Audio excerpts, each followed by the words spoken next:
दोस्तों, स्वागत है आपका अपने YouTube channel GK by Astro में। Good morning to all of you. आज है 13 जनवरी। डेली की तरह आज फिर हम आपके लिए लेके आए हैं करंट अफेयर्स से रिलेटेड इंपॉर्टेंट क्वेश्चंस वाली वीडियो। जी हाँ, ये चैनल करंट अफेयर्स से क्वेश्चंस आपको प्रोवाइड कराता है ताकि आप अपने एग्जाम्स की तैयारी अच्छे से कर पाएँ। अगर आप चैनल पर पहली बार आए हैं तो चैनल को प्लीज़ सब्सक्राइब कीजिए और बेल नोटिफिकेशन ज़रूर ऑन कीजिए ताकि हमारे अपडेट्स आप तक पहुँच सकें। तो शुरू करते हैं आज के अपने पहले क्वेश्चन से। ई गवर्नेंस पर 24वां राष्ट्रीय सम्मेलन निम्नलिखित में से किस शहर में आयोजित किया गया था? ई गवर्नेंस पर 24वां राष्ट्रीय सम्मेलन किस शहर में आयोजित किया गया था? ऑप्शंस हैं ए हैदराबाद, बी नई दिल्ली, सी गांधीनगर या डी मुंबई। इसका सही उत्तर है ए हैदराबाद। जी हाँ, ई गवर्नेंस पर 24वां राष्ट्रीय सम्मेलन जो है हैदराबाद में आयोजित किया गया था। केंद्रीय विज्ञान और प्रौद्योगिकी मंत्री डॉक्टर जितेंद्र सिंह ने हैदराबाद तेलंगाना में ई गवर्नेंस पर 24वें राष्ट्रीय सम्मेलन का उद्घाटन किया था। जी हाँ, क्वेश्चन अराइज होता है किसने किया था? केंद्रीय विज्ञान और प्रौद्योगिकी मंत्री डॉक्टर जितेंद्र सिंह ने। मूव करते हैं नेक्स्ट क्वेश्चन के लिए। त्रिंकोमाली तेल टैंक फॉर्म को संयुक्त रूप से विकसित करने के लिए किस भारतीय कंपनी की सहायक कंपनी ने समझौतों पर हस्ताक्षर किए हैं? जी हाँ, त्रिंकोमाली तेल टैंक फार्म को संयुक्त रूप से विकसित करने के लिए किस भारतीय कंपनी की सहायक कंपनी ने समझौतों पर हस्ताक्षर किए हैं? ऑप्शंस हैं A Bharat petroleum, B Indian oil corporation, C तेल और प्राकृतिक गैस निगम या डी हिंदुस्तान पेट्रोलियम। इसका सही उत्तर है बी इंडियन ऑयल कॉरपोरेशन। जी हाँ, इंडियन ऑयल कॉरपोरेशन ने जो है इस पर हस्ताक्षर किए हैं। आईओसी यानी कि Indian oil corporation, Ceylon petroleum corporation और श्रीलंका सरकार ने त्रिंकोमाली तेल टैंक फॉर्म को संयुक्त रूप से विकसित करने के लिए पट्टा समझौतों पर हस्ताक्षर किए। अगला क्वेश्चन, खूंटकट्टी कानून। जी हाँ, खूंटकट्टी कानून जो खबरों में रहा भारत के किस राज्य या केंद्र शासित प्रदेश में लागू है? ऑप्शंस हैं ए झारखंड, बी पंजाब, सी उत्तर प्रदेश या डी छत्तीसगढ़। जी हाँ, खूंटकट्टी कानून ये किस राज्य या केंद्र शासित प्रदेश में लागू है? इसका सही उत्तर है ए झारखंड में। जी हाँ, झारखंड में खूंटकट्टी कानून लागू है। अब ये कानून है क्या? कथित तौर पर पेड़ों को अवैध रूप से काटने और उन्हें बेचने के आरोप में कुछ ग्रामीणों ने एक व्यक्ति को पीटा। झारखंड में प्रचलित खूंटकट्टी कानून का उल्लंघन करने के आरोप में उस व्यक्ति को पुलिस के सामने जिंदा जला गया था। जी हाँ, पेड़ों को अवैध रूप से काटने और उन्हें बेचना ये खूंटकट्टी कानून का उल्लंघन करना हुआ। जी हाँ, अगला क्वेश्चन, जापान ने किस देश के साथ पारस्परिक पहुंच समझौते यानी कि रेसिप्रोकल एक्सेस एग्रीमेंट पर हस्ताक्षर किए हैं? ऑप्शंस हैं A Brazil, B Australia, C USA या डी रूस। इसका सही उत्तर है बी ऑस्ट्रेलिया के साथ जो है जापान ने RAA यानी कि रेसिप्रोकल एक्सेस एग्रीमेंट पर हस्ताक्षर किए हैं। अब ये रेसिप्रोकल ये एक्सेस एग्रीमेंट है क्या? एक सुरक्षित और स्थिर हिंद प्रशांत क्षेत्र सुनिश्चित करने के लिए जापान ने ऑस्ट्रेलिया के साथ एक ऐतिहासिक रक्षा समझौते पर हस्ताक्षर किए हैं। जी हाँ, ये इनकी डिफेंस प्रणाली है, उसके तहत दोनों ने आपस में मिलकर इस पर हस्ताक्षर किए हैं। इसके अंतर्गत ये दोनों एक दूसरे के डिफेंस बेस का उपयोग कर सकते हैं। जी हाँ, अगला क्वेश्चन, निम्नलिखित में से किसने सुसाइड बॉम्बर आर्मी लॉन्च की है? जी हाँ, निम्नलिखित में से किसने सुसाइड बॉम्बर आर्मी लॉन्च की है? जैसे कि नाम से ही पता लगता है कि ये वो आर्मी जो अपने आप को एज अ सुसाइड बॉम्ब के रूप में यूज़ कर सकती है। ऑप्शंस हैं ए तालिबान, बी ISIS, सी अलकायदा या डी बोको हरामी। इसका सही उत्तर है ए तालिबान।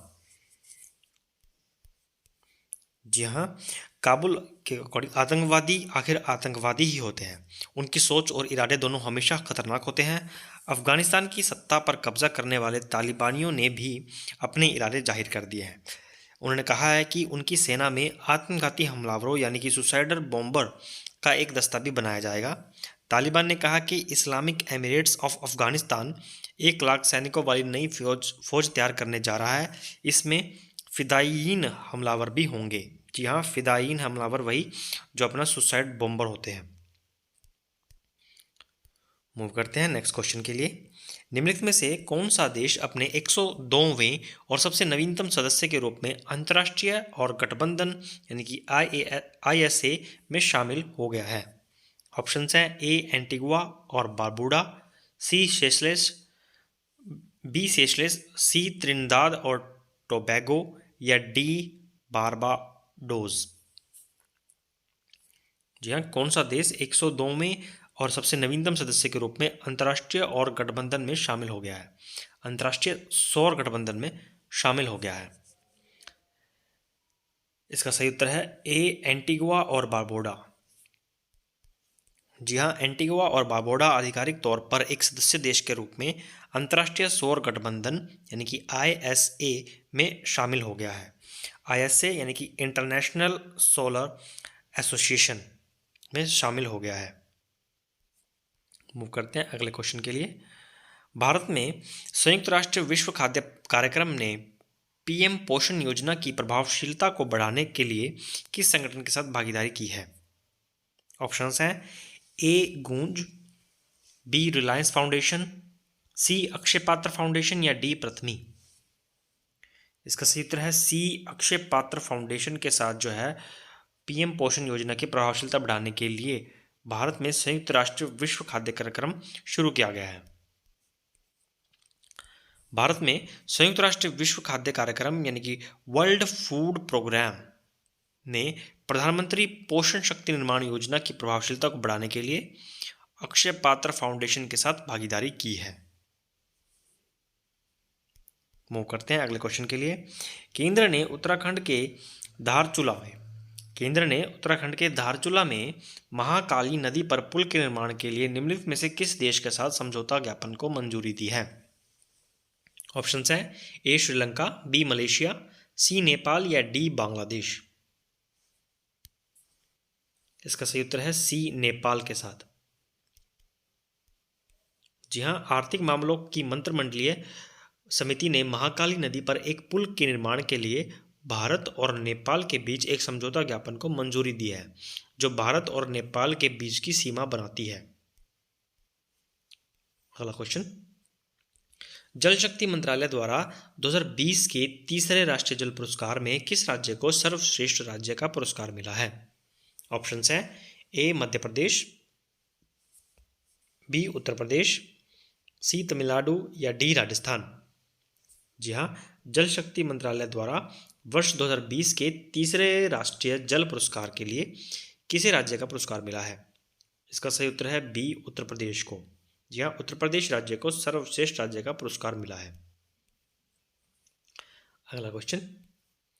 PM मोदी ने किस शहर में चित्तरंजन राष्ट्रीय कैंसर संस्थान यानी कि CNCI के एक नए परिसर का उद्घाटन किया है? जी हाँ, हाल ही में PM मोदी ने किस शहर में चित्तरंजन राष्ट्रीय कैंसर संस्थान के एक नए परिसर का उद्घाटन किया है? ऑप्शंस हैं ए हैदराबाद, बी कोलकाता, सी पटना या डी लखनऊ। इसका सही उत्तर है बी कोलकाता में।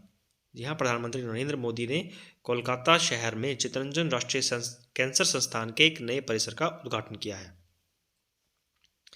अगला क्वेश्चन। चुनाव आयोग ने संसदीय क्षेत्र के चुनाव खर्च की सीमा बढ़ा दी है। जी हाँ, ये आने वाले चुनावों को देखते हुए किया है चुनाव आयोग ने संसदीय क्षेत्र के चुनाव खर्च की सीमा बढ़ा दी है। बड़े राज्यों में उम्मीदवारों के लिए नई व्यय सीमा क्या है? जी हाँ, इलेक्शन पे जो आने वाला खर्चा है उसकी जो सीमा को बढ़ाया गया है, और वो कहाँ बढ़ाया है? बड़े बड़े राज्यों में। इसका ऑप्शंस हैं ए 75 लाख रुपए, बी 70 लाख रुपए, सी 90 लाख रुपए या डी 95 लाख रुपए। इसका सही उत्तर है डी 95 लाख रुपए जो है ये अब नई व्यय सीमा हो चुकी है। जी हाँ, बड़े राज्य यानी कि महाराष्ट्र, मध्य प्रदेश, उत्तर प्रदेश, पश्चिम बंगाल और कर्नाटक में पहले ये सीमा थी 70 लाख रुपए। अब 70 लाख रुपए की पिछली सीमा से बढ़कर 95 लाख रुपए हो गए हैं। जी हाँ, ये चुनाव आयोग ने संसदीय क्षेत्र के चुनाव खर्च की सीमा को बढ़ाया है। इसका सही उत्तर है डी, 95 लाख रुपए। जी हाँ, आज के लिए बस इतना ही। उम्मीद करता हूँ आपको ये क्वेश्चंस पसंद आए हों। इसी तरह के डेली अपडेट्स पाने के लिए अगर आप चैनल पर नए आए हैं तो चैनल को प्लीज़ सब्सक्राइब कीजिए। वीडियो ज़रा सी भी अच्छी लगे तो प्लीज़ लाइक बटन पे क्लिक कीजिएगा और शेयर ज़रूर कीजिएगा। यहाँ तक वीडियो देखने के लिए धन्यवाद। Have a nice day.